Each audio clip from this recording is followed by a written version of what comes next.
All right, good afternoon, everybody. Okay. So today we're joined by Secretary of Education Miguel Cardona and Deputy NEC Director Bharat Ramamurti. They're here to speak about the Supreme Court's decision on the student debt relief this morning, and as you all know, you just heard from the President. And so before we go there, I just want to talk about a few things at the top, and then I'll hand it over to our two guests. First, we are deeply disappointed in the Supreme Court's decision today in 303 Creative, which takes our nation backward in the fight for equality. This decision undermines the basic truth that no American should face discrimination for who they are or who they love. And it's even more disappointing as we close out Pride Month today.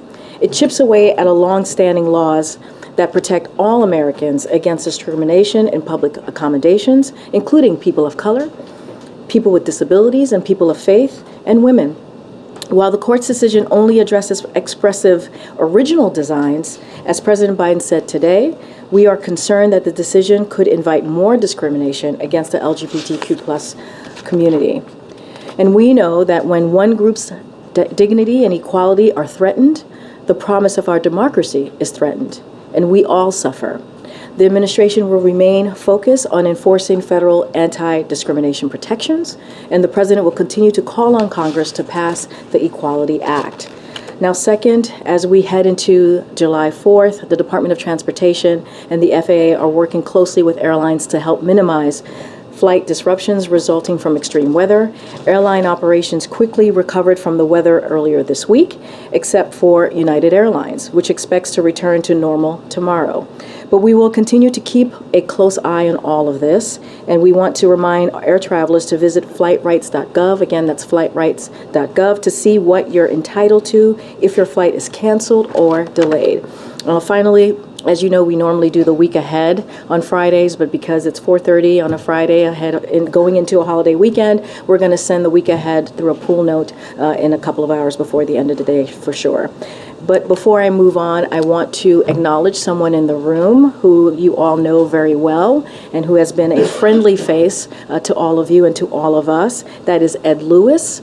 Ed is retiring today after 25 years as photographer for Fox News and 14 years at C-SPAN.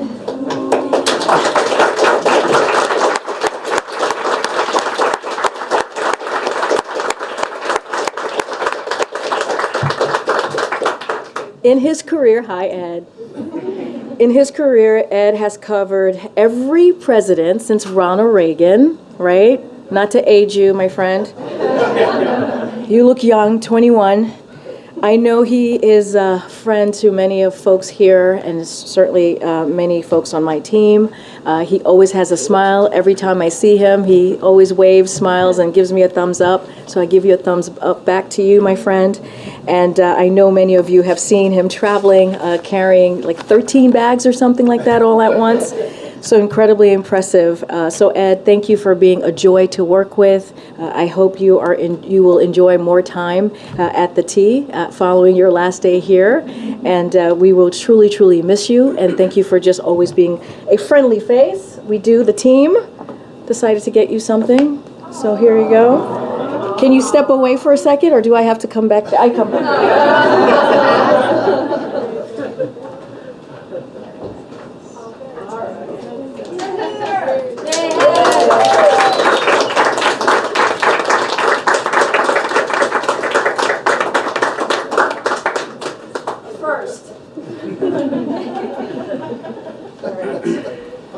First time I have anything like this. Oh, and you're very welcome. I'm very excited. Okay, so now I'm going to turn it over to Secretary Cardona, who's going to say a few words about the plan that the President announced today after the Supreme Court decision. And then, of course, Bharat, as you know, is here to take any questions as well. Mr. Secretary? Thank you. That's for you. Thank you. Good afternoon. In the last 48 hours, our country has been set back in terms of providing equity and access in higher education. And as you heard from the President, today the Supreme Court ruled against more than 40 million working families. Let's be clear about who would have benefited from the President's student debt relief plan. Nearly 90% of relief would have gone to borrowers making less than $75,000 a year. 20 million Americans would see their debts drop to zero, with 20 million more seeing lower payments. This would mean fewer borrowers falling into delinquency and default when payment pause ended. We're not talking about the millionaires who benefited from the billions in tax giveaways a few years ago. We're talking about low and middle income families recovering from the worst pandemic in a century. I strongly disagree with the court's decision here.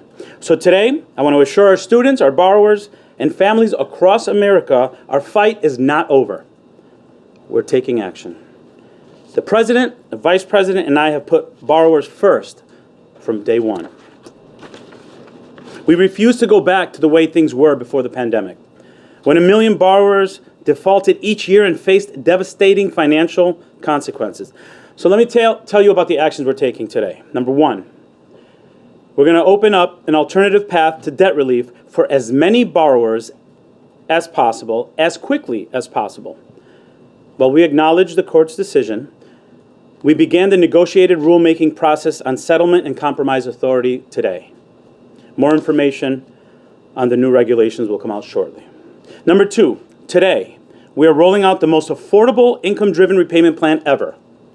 This new plan is called Saving on a Valuable Education, SAVE. It'll cut monthly payments in half for all undergraduate loans. It'll cut payments to $0 for millions of people making less than $33,000 a year. All other borrowers will save at least $1,000 per year. This plan will stop runaway interests, and it's not going to require you to pay more than you can afford. And number three, as the President mentioned, we're creating an on-ramp for repayment for up to 1 year for those who need it. This means, although interest will accrue starting September 1st and payments are due starting in October, we'll help borrowers who are struggling to make payments avoid harsh financial consequences such as delinquencies and wage garnishments. Borrowers who can make payments should. Again, I disagree with today's decision from the Supreme Court. Today, the court substituted itself for Congress. It's outrageous to me that Republicans in Congress and state offices fought so hard against a program that would have helped millions of their own constituents. They had no problem handing trillion-dollar tax cuts to big corporations and the super wealthy. And many had no problems accepting millions of dollars in forgiven pandemic loans. Like Senator Mark Wayne Mullen from Oklahoma had more than $1.4 million in pandemic loans forgiven. He represents 489,000 eligible borrowers that were turned down today. Representative Brett Guthrie from Kentucky had more than $4.4 million forgiven. He represents more than 90,000 eligible borrowers who were turned down today. Representative Marjorie Taylor Greene from Georgia had more than $180,000 forgiven. She represents more than 91,800 eligible borrowers who were turned down today. I want all the students and borrowers to know President Biden, Vice President Harris, and I will not stop fighting for you. You should be able to earn a college education without student debt blocking you from opportunity. That's why we're fixing a broken system. We're protecting the next generation by increasing college accountability, fixing public service loan forgiveness, and going after predatory college in addition to increasing Pell Grants. To date, we've approved more than $66 billion in targeted loan forgiveness, and we're not going to stop fighting. We cannot allow the setbacks of yesterday and today to stop us from reimagining a better tomorrow, one in which all students from different income levels and racial backgrounds have access to affordable pathways to college and career. Thank you. Could you give us any details about how you plan to apply the HEROES Act? I'm sorry, the Higher Education Act to this. And it seems like if the HEROES Act was on legally scurrilous footing, this might be even more so. And if you're more secure that this is a legal route to do it, why didn't you just use this in the first place? We believe the Supreme Court got it wrong today. We believe the HEROES Act does give me the authority. The Supreme Court made their decision today. We accept that. The Higher Education Act has a pathway, and we're going to use that pathway. But if you think that's a better way to do it, why didn't you just use that in the first place? We believe that the HEROES Act pathway was quicker, and we had the authority to do that. The president said that this new path would take some time, that it will take longer. How long are you expecting it to take? And you also mentioned that more details will be rolled out. When will that be happening? Sure. So it is a regulatory process, and I'll turn it over to my colleague, Bharat, in a second. But that process does take longer, as the president said, which is why we started with the HEROES Act. We had believe we had the authority, and we were ready to act, and it was stopped through a lawsuit right when we were going to provide the debt relief. Do you want to comment on that? Bharat? Sure. So the Higher Education Act rulemaking goes through what's called the negotiated rulemaking process.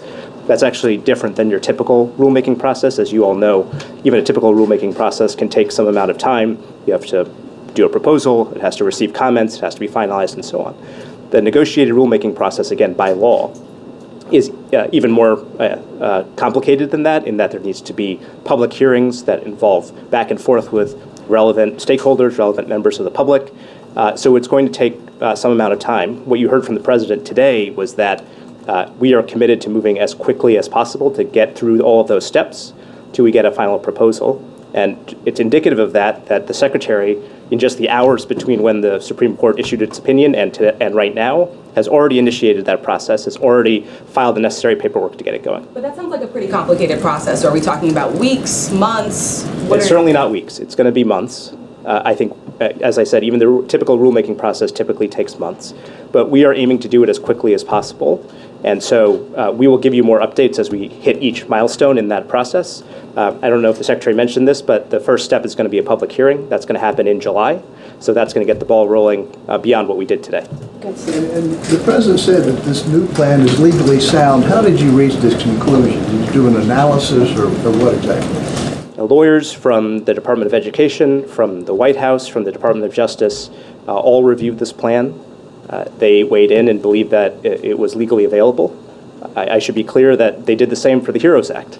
And obviously we ran into a Supreme Court that had a different view of things, frankly a view that we believe is out of step with where the law is. But we have the backing of all of the relevant attorneys here from the Department of Justice, from the Department of Education, and from the White House, all believing that this is a valid pathway to providing debt relief to many borrowers. Would the same number of Americans who would have benefited under the previous plan benefit under this pathway? Is it a smaller number? Is it a bigger number? Well, one of the things about the rulemaking process is that we can't actually prejudge its outcome. Part of how we do this process is that we initiate it, we put a proposal on the table, we work with stakeholders to get their input. That ends up shaping the scope of the proposal. So it's too early to say, but we have clear guidance from the President and the Secretary that our goal is to provide relief to as many borrowers as possible under this process. So you'll hear more about that as we get to each stage of the process going forward. Wait, can you say at all whether this will be a more narrow plan than the one that's structured? It's too early to say.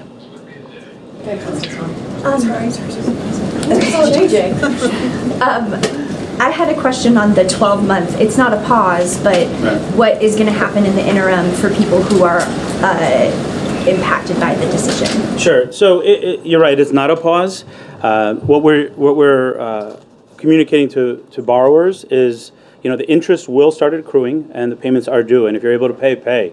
But we're not going to be, sending information to credit agencies or having folks go into delinquency. 3 years have passed. 43 million Americans were waiting today for a decision on a little bit of help. And the Supreme Court shut that down. What I want to tell borrowers is this on-ramp is intended to support you, make it back to repayment with dignity, and back on your feet. We want to prevent delinquencies. We want to prevent defaults. That's why we did this targeted loan forgiveness in the first place. So this on-ramp is not a loan pause. It is a process through which we're going to support our borrowers by not sending information to credit agencies if they're missing a payment. But we're encouraging payment to be made, and interest will be accruing in the process. And if the process on the new rulemaking takes longer than 12 months, would you be willing to extend this beyond a year? From day one, the President, Vice President, and the Department of Education has been focused on getting more students into higher education and making sure that higher education doesn't mean a lifetime of debt where people can't buy homes or have children. Are discouraged from being public servants. That's what we're focusing on.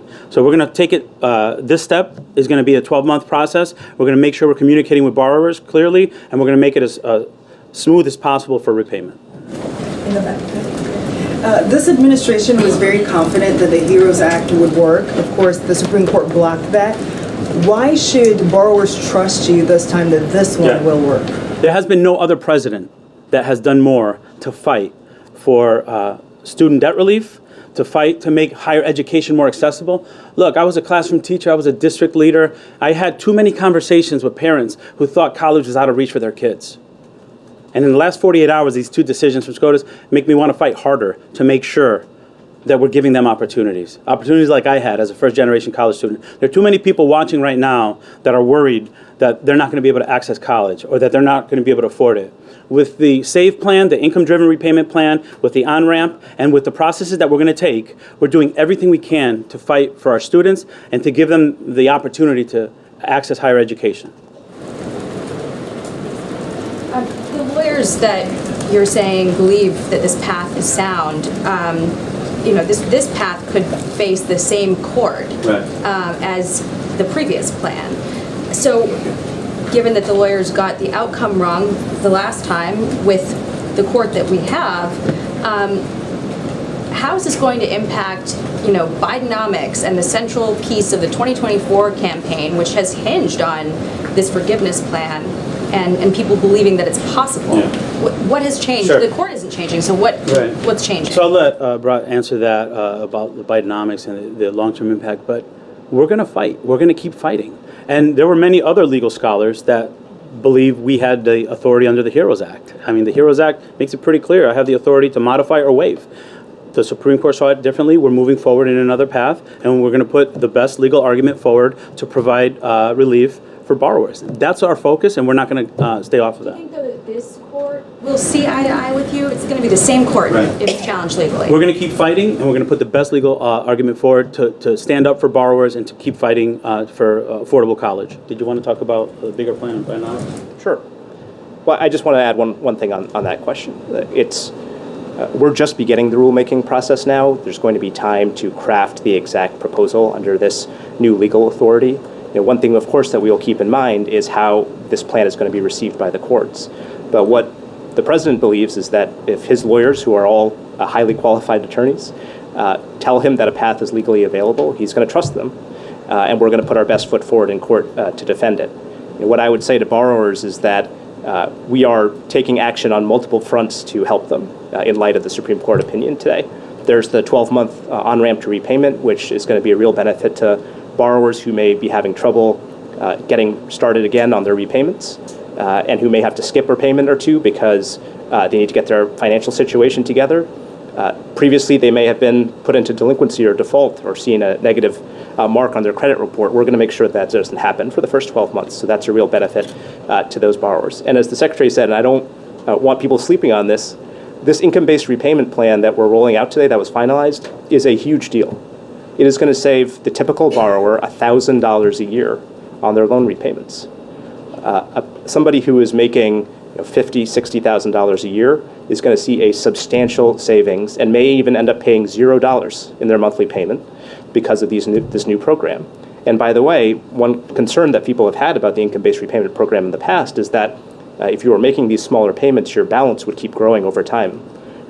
One of the reforms we're putting in place is making sure that that balance doesn't grow over time, even as you are making potentially a $0 payment each month. It is a big deal for both current borrowers and for all the future borrowers who are out there. Now, I want to be clear, that's not a substitute for debt relief, but it is a huge benefit for borrowers that is going to be available coming this summer. And we encourage people to sign up for it.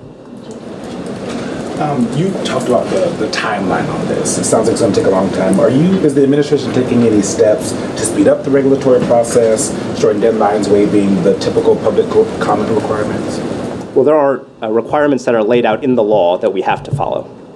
But we are committed to doing those requirements as quickly as we possibly can while keeping with the spirit of the law. Like I said, we have to do these public hearings. There has to be a certain amount of preparation to do the public hearings. You have to intake the comments that you get from the public, and then you have to decide whether to change your proposal accordingly before you do the next public hearing. All of that takes some amount of time. But as the Secretary made clear, as the President made clear, we are doing that as quickly as we possibly can, starting with the fact that we've already initiated the process today in just the handful of hours since the Supreme Court issued its opinion.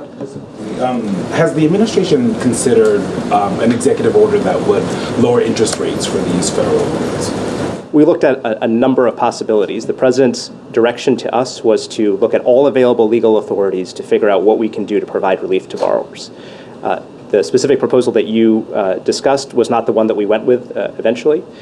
We think that this pathway that we have laid out here is the fastest way to provide the relief to the most amount of borrowers.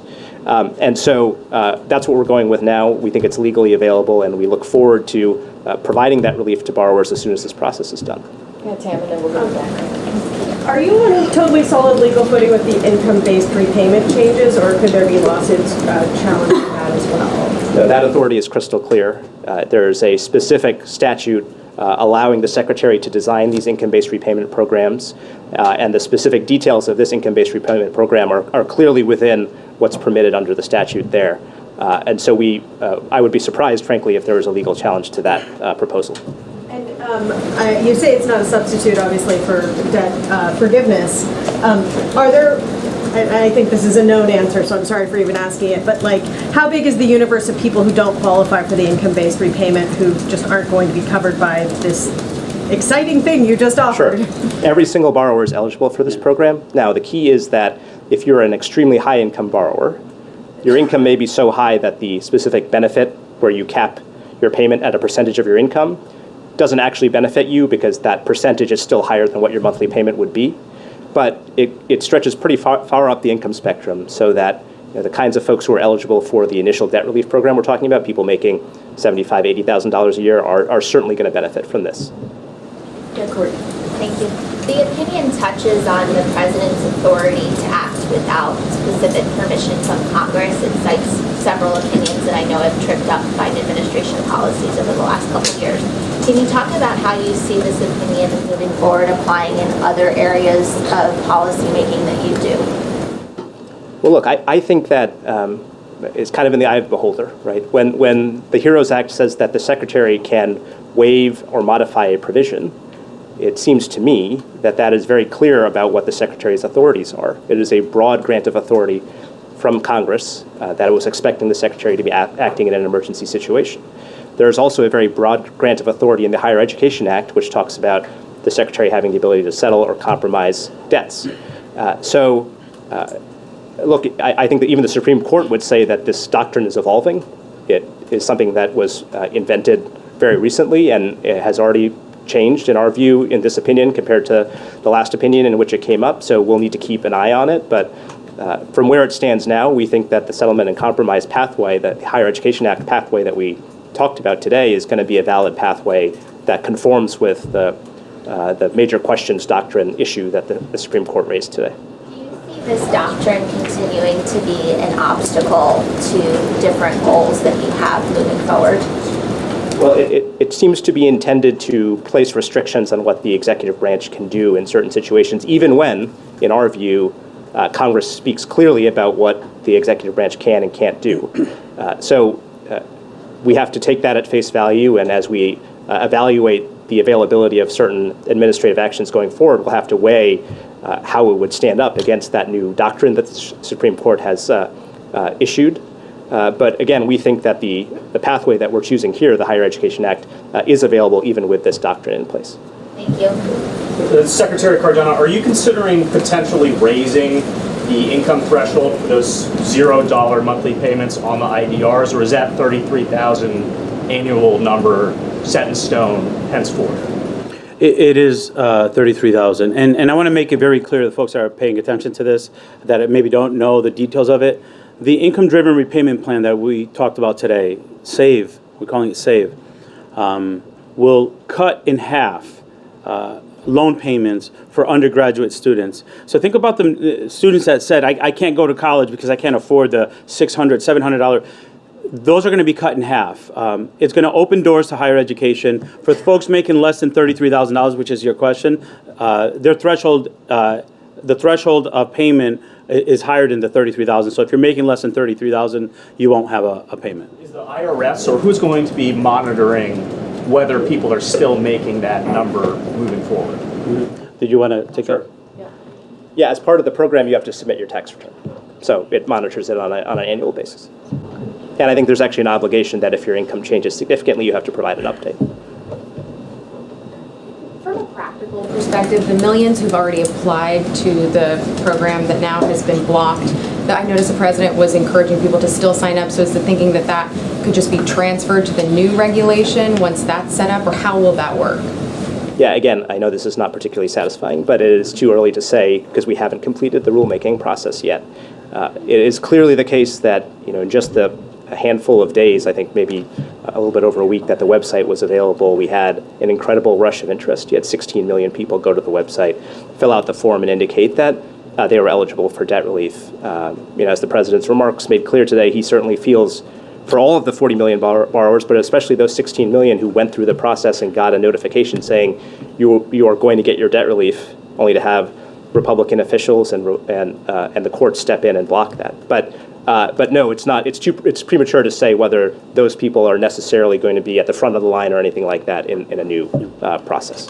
For months, the White House had said they felt confident about the law being on their side, but then also, of course, you guys were preparing different scenarios, as we've now learned. So what were you bracing for today? How surprised were you both about this outcome, or is this really what you expected given some of the work that was put into the contingency? Look, let me read. The Secretary has the right to waive or modify any statutory or regulatory provision in the form deemed appropriate by the Secretary to offset national emergency. That was the legal authority. What I want to remind folks is we got a decision from SCOTUS. I think it's the wrong decision. 43 million people were waiting for some relief, like some others have gotten in the form of PPP loan forgiveness. That didn't happen. Within hours, we started the regulatory process. We're not going to stop fighting. This president's been very clear. The vice president's been very clear. We're going to put borrowers first. We're going to put students first. And the president someone made reference to when the president asked folks to go online. Public service loan forgiveness went from 7,000 people from 2017 to 2021. We're at 600,000 people now in 2 years. We're fighting for students. We're fighting for access, for higher education. We're going to continue to do that. And we're going to do that. We're going to do that based on a legal footing. We recognize that this decision today, we had to really very carefully to make sure we know which path we're going to go forward. But the bottom line is the president is going to continue to fight. We're going to continue to fight. Higher education should be accessible to more people, and that's what we're going to be fighting for. Thank you. The Secretary has to go because he has to catch a Yeah. flight, so I'm going to let him go. Thank you. Bharat, do you mind staying just for a couple more questions? And then... Thank you. Thank you very much. Thank you so much. Happy 4th. Yeah. Good All right, weekend. we'll take a couple more. Go ahead. Yes, thank you, Karine. Question.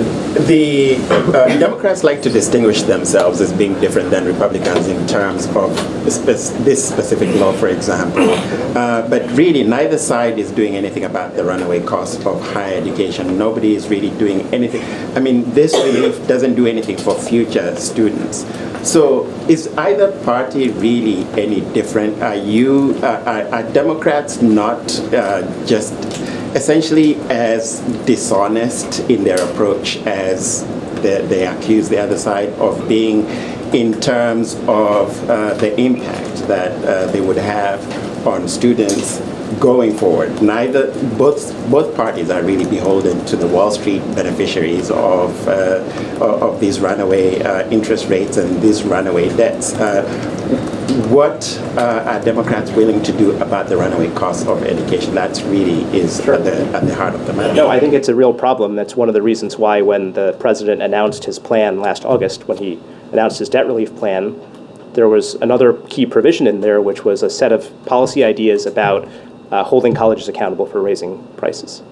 It was a set of reforms that we were putting in place to make sure exactly what you said, that colleges can't get away with continuing to raise tuition costs for students, so that the ability to go to college is out of reach for your typical middle class family. The Department of Education has already made progress on what's called a gainful employment rule, which would restrict whether federal loans can be used at a particular school if they aren't showing that people are graduating from that school and getting higher incomes when they graduate. It's a significant update to that rule that is going to hold colleges accountable for actually delivering on the promise of higher education for those students. And I would also note that the president was able to secure the single largest increase in the Pell Grant that we've had in the history of this country, so that people, like he said, who make, in almost every instance, under $60,000 a year, people from families making $60,000 a year or less, get that additional bump, which is going to open up the doors for higher education for them. So we're trying to come at this from both ends. We're trying to help lower income, middle income families afford the cost of college by providing some direct relief, and we're holding colleges accountable so they can't keep raising prices while delivering poor outcomes for students. And a quick follow-up to that, Republicans have offered to work, yeah, I'll be very quick. Republicans have offered to work with the president on measures to combat this, the actual cost of education. Is the president willing to work with the Republicans on that? Do you believe that the Republicans are sincere? Look, I think that the president has a long track record of working with Democrats and Republicans for getting things done for middle-class families. He did it a number of times in the first 2 years in office. If it comes to real serious reforms to the cost of higher education that aren't going to cut off pathways for middle-class families, and where the costs of that aren't being placed on middle-class families, then I think that the president is willing to work with anybody who has good ideas on that in that regard. Just a couple over there. Thanks, Karine. The White House touted the student debt relief program as a tool to close the racial wealth gap. Without it, does the White House believe that its economic policies can still achieve that goal, or that these new actions can help achieve that goal? Yeah, I mean, one of the many reasons why we're continuing to pursue this alternative pathway is because the president feels very strongly that we need to take steps to close that racial wealth gap in America. You're right that the initial debt relief program would have made real strides in that area, and our goal with providing debt relief to borrowers, as many borrowers as we can, as quickly as we can, is to do that as well. I mean, I don't have to tell you, but I think we have seen the data about the disparate impact of student loan debt, right? That black borrowers tend to have to borrow more often for going to school, that they have to borrow more because they tend to have less family wealth to rely upon, and it takes them longer to repay after they graduate because, again, they have less family wealth to rely upon. In fact, there's data showing that many black borrowers, in addition to having to repay their own loans, because they had opportunity to go to college, are helping other people in their family pay off their debts. Whereas for other types of borrowers, they're getting family assistance to pay off their own loans. So there's a really serious issue here. That is one of the many reasons why the president pursued this debt relief path and why he is continuing to pursue this alternative pathway now. Ed and then Phil. Yeah, thank you. I wanted to get that affordability issue. So does the president then blame universities for that affordability issue? And do you really think that rule's working that you talked about? Well, the rule is still in progress. It's going to be proposed and then ultimately put in place. But I think when it is in place, it's definitely going to go after the worst performers in this space, the colleges and universities that are charging the most and delivering the worst results. I think other reforms are necessary. The president's willing to work with Congress to talk through what those may be. But as we said, there's another goal here, which is to ease some of that cost in the meantime for lower income and middle income families who are trying to send their kid to school, and that's what the Pell Grant does. And I would just note that not so long ago, the Pell Grant, typical Pell Grant, covered about 75% of the cost of college. Now it covers way less than half the cost of college. It has been devalued over time, and that's one of the reasons why the president's been aggressive about increasing the size of the Pell Grant. The Department of Education, as you said, pre-approved 16 million people for the forgiveness program. Was that meant to put political pressure on the court because you knew that this was going through the court process, you didn't have a decision yet, and were government resources then wasted on this? No, I think we explained to borrowers what the process is going to be. We're going to set up this website. As soon as you send us your information, people behind the scenes at the department are going to be working extremely quickly to validate your information and to decide whether you're approved or not. That's exactly what we did. The court, unfortunately, the lower court in this case, stepped in before we could actually take that final step and actually discharge debt for approved borrowers. But you took those approvals when the court process was happening. You didn't have an answer. Right, but we didn't know that the court was going to enjoin us from actually doing debt relief. That was still an open question at the time. We had an obligation to borrowers to keep moving with the process as long as we legally could. And I want to make one more point here, because the debt relief program was announced alongside, if you remember, a resumption in payments. So we had a student loan pause in effect. In August, the president announced that we were going to have this debt relief as a lead-in to student loan payments resuming in January of this year. And so there was time pressure on us to make sure that borrowers who were applying were getting their debt relief quickly before they had that obligation to start making payments, because of course that discharge relief could mean that their payments would go down when they had to start making payments again. Go ahead, Phil. Thank you, Karine. First, the other day, the president said that this is not a normal court.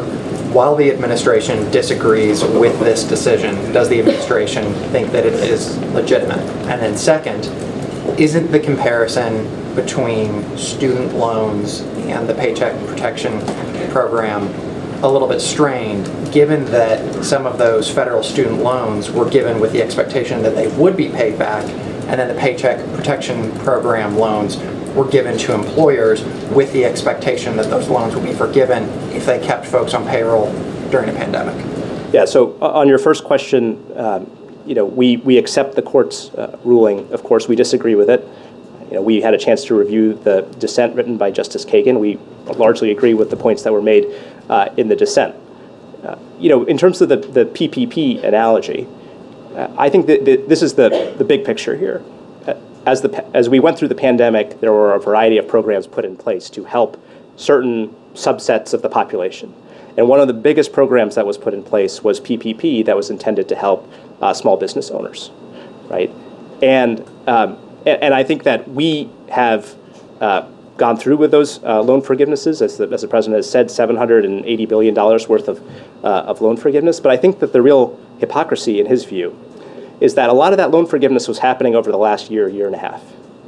And at any time, all of the Republicans in Congress who were saying to us, this debt relief program is unacceptable, could have also been saying, hey, take it easy on doing all this debt forgiveness. A lot of these small business owners actually did really well in the pandemic. Shouldn't we take a second look at whether all of these loans should be forgiven? They're costing taxpayers hundreds of billions of dollars. And we never got a single bit of incoming from Republicans saying, slow down PPP forgiveness. In fact, the incoming we got was people saying, do it faster. Make it easier for people to qualify for forgiveness. So yeah, we think that there's a real tension between that and the idea that if we're going to try and give $10,000 to a nurse or a firefighter, that somehow is unacceptable or crosses the line from acceptable government relief to unacceptable government relief. Ebony, you have the last question. Thank you. You mentioned that there were a number of things that you were considering, but you said why you went with the two that you did.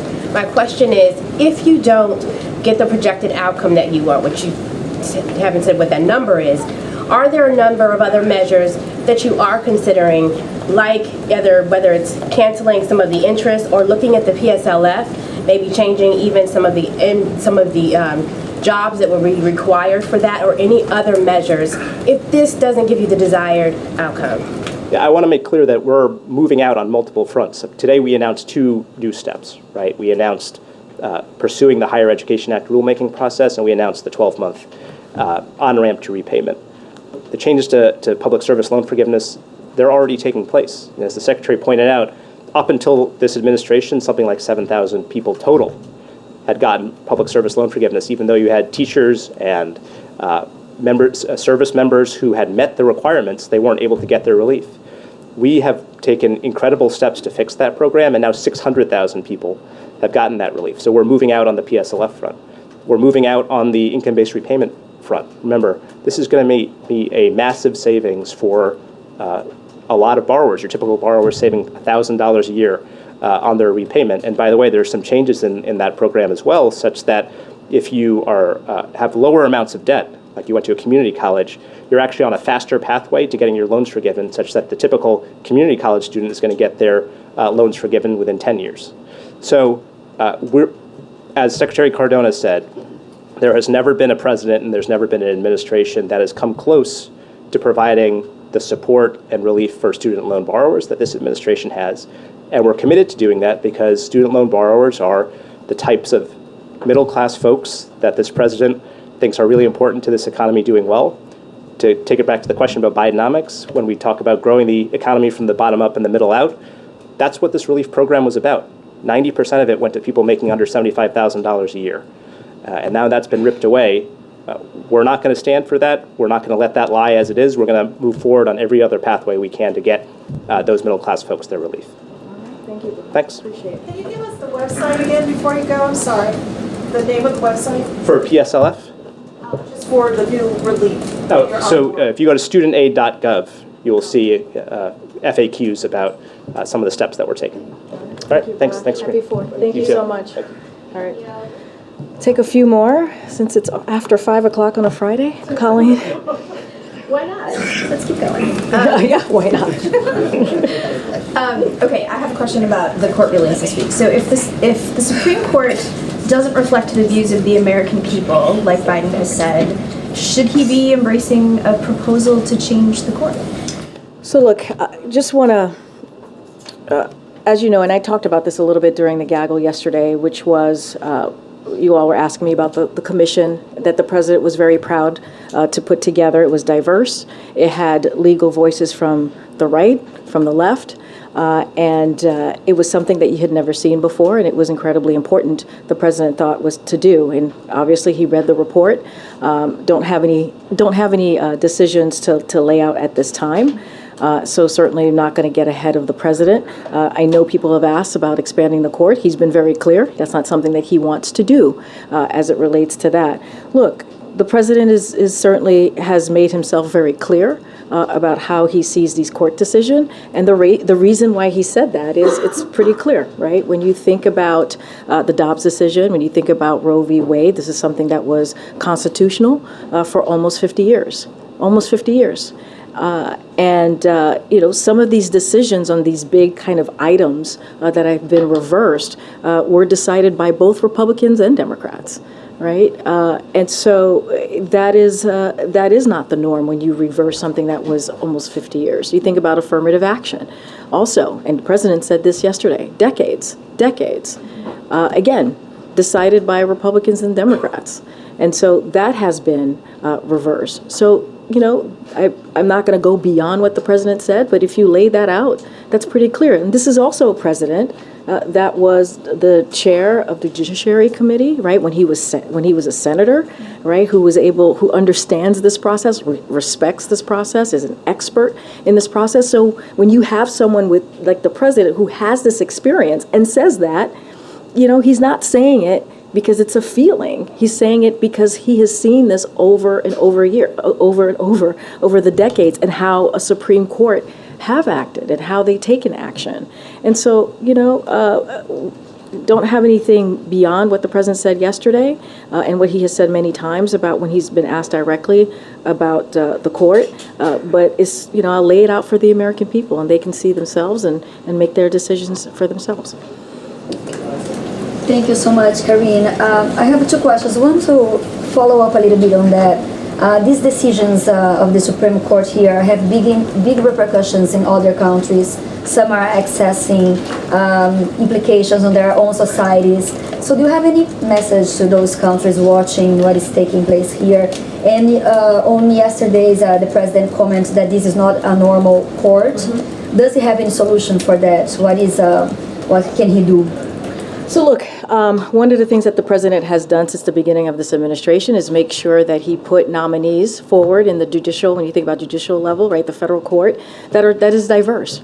He's gotten 136 people through, nominees through, and we're talking about a diverse candidate that reflect, and you hear this over and over from us, right? We want an administration that includes the court that looks like America.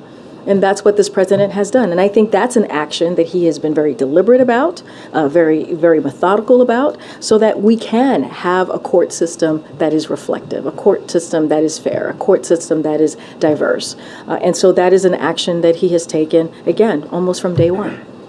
Another question about the news, breaking news today. Today, the Brazil Electoral Court voted to ban former President Bolsonaro from running for office for 8 years because of his election fraud claim.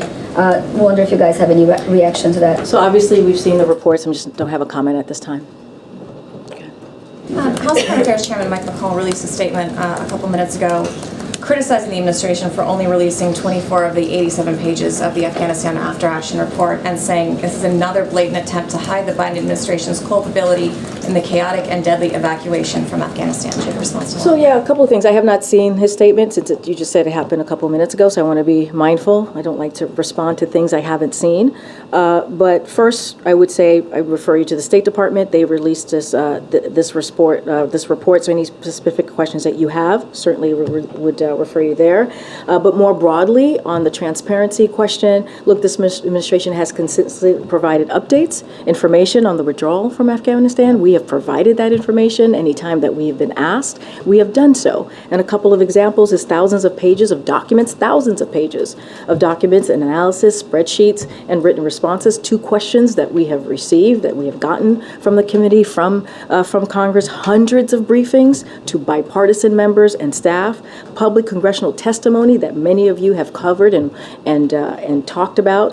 These have been done by senior officials. So when you look at those, and that's just the facts, that's the data, that tells you how transparent and how responsive this administration has been. Anything related to the release from the State Department, any specifics, I certainly would refer you to them. But amid criticism from Republicans that the administration has tried to downplay its culpability in the evacuation mayhem and the things that went wrong as the U.S. was pulling out, what message does it send to release this long-anticipated report on a Friday, on a heavy news day, ahead of a holiday weekend? So, again, that is the State Department decision, so I would have to refer you to them. But your first question, your first part of the question, right, you were talking about transparency. I just laid out thousands of pages of documents, just laying it out. Analysis, just laying it out. Spreadsheets, just laying it out. Responses to questions.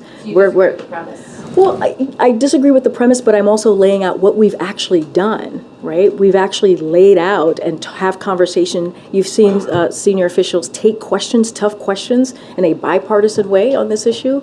And we've delivered on hundreds and hundreds, thousands, pardon me, of pages of information, hundreds of briefings. So that's being transparent. That's being there and answering and taking those tough questions. And so, yeah, I disagree with the premise of the question. But again, I just lay out the facts for you, and it's been there. It's for all of you to see. Go ahead. Thanks. Can you just, on the report, has the president reviewed it or been briefed on it? He was just asked about it in the Roosevelt Room, and he said, "Read your press," and I wasn't really clear what he was trying to say there. Well, I didn't hear. I know that he was asked about this particular review or this after action review that was given. Look, what I can speak to is more broadly what the president has said, and I think this is what he was referring to. He had to make a tough decision, right? In the beginning of his administration, he had to make a tough decision on what to do with the nation's longest war. Right, where we were seeing, billions of dollars go into a war that had no end in sight, where our members of the military were put at risk, and so he wanted to stop that. He wanted to end that, and he also wanted to. And this is part of what he said at the end, which is he wanted to make sure that we remain vigilant against terrorism, and that's what he was laying out. Right, the threats that have been demonstrated. And so we took, as you know, a leader of Al Qaeda without having any troops on the ground. And so that's what he was talking about, is keeping our promise, making sure that we keep Americans safe, making sure that we we put the American people's interests first. And so that's what you've seen this president do. The report specifically says that senior administration officials were to blame for the chaotic exit, for failing to decide which Afghans should be eligible for evacuation, and for issuing changing guidance. Do you agree with the report? Do you accept responsibility for that? What I'm saying, the report came from the State Department. It's an after-action report. I will just let it speak for itself. I'm just not going to comment further. This is a State Department report. Clearly, it is part of the administration. If that's what it lays out, that's what it lays out. Go ahead. Say we get help from the Taliban? You had the Supreme Court ruling yesterday on college admissions. The rulings today, two things. How do you view this as a whole? How big a setback is this to the president's agenda? I mean, look, the president has been really clear. You heard from the secretary, you heard from the president. We're going to continue to fight. We think the Supreme Court got it wrong. We've been very clear about that. This is, when you think more broadly about, especially student loan, the student debt relief, and what the president put forward, this is part of a little bit of what Bharat was talking about. This is part of Bidenomics, right? This is part of what the president has been trying to do for the last 2 years, which is give the American people a little bit more relief. And you see that it has worked. When you think about 13 million jobs created, when you think about unemployment rate at below 4%, these are the things, because of the action that this president has taken, has worked. And it started with the American Rescue Plan. You saw the bipartisan infrastructure legislation, the Inflation Reduction Act, and the student debt relief is all part of that. There are real people across the country who are still suffering, who need a little bit of help. You know, when the secretary started, he gave a very passionate intro about who would have been benefited from this debt relief. And it is 90%, right? 90% of the people in that plan who make $75,000 or less would have benefited. And the president talked about this too. Why would we not want to give relief to those people? And it is unfortunate that Republicans think that they don't need relief. And we're talking about people in their own district. And so that is what is truly disappointing about that. But it's not going to set us back. It's a setback for the moment, but it's not going to set back the president's broader plan and how he sees building the economy, not leaving anybody behind, and not doing a trickle down, but actually doing it with building out the middle, building up the middle class, and doing it from the bottom up. And that's the president's commitment to this.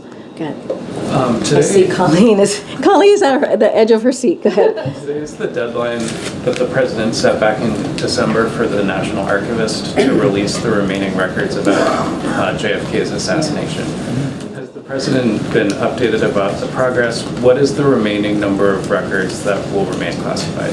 Yeah, so I do have an update for you. As part of the Biden-Harris administration's continued commitment to government transparency and accountability, President Biden issued a memorandum today concluding the review of records from President John F. Kennedy assassination records collection. Under President Biden's leadership, agencies have fully declassified over 16,000 records since 2021. This action reflects his instruction that all information related to President Kennedy's assassination should be released, except when the strongest possible reasons counsel otherwise. As a result, over 99% of the records in the collection are now publicly available at the National Archives. In keeping with the president's direction, the National Archives will be digitizing the entire collection to make it more accessible to the public. Any other specifics or any additional information, I certainly will refer you to the National Archives to answer any additional questions on this. But that was done today. Go ahead, Michael. It's great. On creative, what is an expressive original design? Say that one more time. Do you feel like you have a clear sense of who this actually impacts, this decision today? I mean, I don't have like a number or a list of who this is going to impact. What we know and understand is this was the wrong decision. This was incredibly disappointing that decision was made. It's certainly going to impact, for sure, the LGBTQ+ community. It opens up it opens up an entry, a pathway for that community to be even more discriminated upon. And so after you've seen this type of, state house session where we've seen more than 600 anti-LGBTQ plus bills, including a few hundred that go after trans kids and their parents, it is incredibly disappointing. It is incredibly disappointing. This is a vulnerable community, along with others, that have been under attack.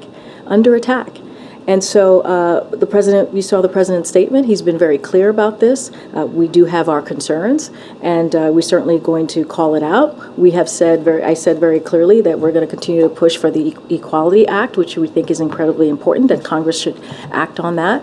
And so, look, we're going to do everything that we can to protect these vulnerable communities, as the president has been doing since day one. The court tries to distinguish in its decision, of course, its decision between a service and an expressive design. And I'm just trying to get a sense of if you feel like you understand that decision. So I hear you. I'm just not going to get into specifics. More broadly, this is a problem, right? This is clear discrimination. This is going to clearly open another avenue, another door to discriminating against a vulnerable community. And so the president is going to continue to enforce federal anti-discrimination protections, and he's going to call on Congress to move forward with the Equality Act. And that's what I think the American people need to hear. That's what the community need to hear, that we're going to do everything that we can to protect them. All right, I'm going to take one last question and try and call somebody I haven't called on. I mean, I don't have anything else to add on Afghanistan. Can you just explain what the president said when he said, I literally just answered that question to your colleague and trying to explain to you where I thought he was coming from. I literally just went into that. Okay, go ahead. Just a follow-up and another question after that. Follow-up to the discussion about the racial wealth gap and the burden of student loan debt on African Americans, especially black women. The United Negro College Fund is asking for the Pell Grants to be doubled because students at historically black colleges and universities qualify for that. Nearly 3 out of 4 of them qualify for that. Is this something the administration is willing to push Congress to do? Well, I think that's a little bit of what Bharat was saying when he was up here, what the president has done. He did expand the Pell Grant, right? Remember, he was talking about it used to cover about 50% or more, and now it's gotten devalued. And so one of the things that the president did very early on is to expand the Pell Grant, and especially for African American communities and communities that really need that extra help. And so that is something that we have done. Look, not going to talk specifically about other things that we're going to do outside of the plan that the president announced, outside of the details that both the secretary and also Bharat spoke to. But this is something we understand, the inequalities, right, that we see in this country that still exist. The president talked about that in his remarks on affirmative action. This is a real thing that communities have to deal with. And so this is a president, everything that he has done, every policy, especially as we talk about the economy, at the center of that has always been equity, always been equality, making sure we leave no one behind and we build an economy that is different, that is not trickle-down economics. That is something that we build from the bottom up, middle out, and also expand in the middle class. And that's something that the president's going to continue to do. All right, everybody. Well, what's your second question? The president has blamed Republicans for doing everything in their power to block the student loan forgiveness program, but this was ultimately the Supreme Court's decision. Why the blame on Republicans? Well, the Republicans, during the budget negotiations, as you all know, they tried to take away, that was something that they wanted to put on the chopping blocks, was the student debt relief. They were very clear about that. And so what the president did was protect it. And that was something that he fought just a couple months ago. And he's been fighting for this since he announced the student debt relief plan. So yes, Republicans have been wanting to get rid of this plan. Again, something is a plan that's going to give relief to 90% of the folks who make less than $75,000. Why would we not want to offer that relief to people who truly, truly need it, especially after going through what folks have gone through the last 3 years, this pandemic that has hurt so many families. And so, that's just the fact. That's what we had to fight for. Now, we do think the Supreme Court got it wrong, and it is unfortunate, which is why we came up with a Plan B, and we're going to execute on that plan. Thanks, everybody. Happy 4th. Thank you.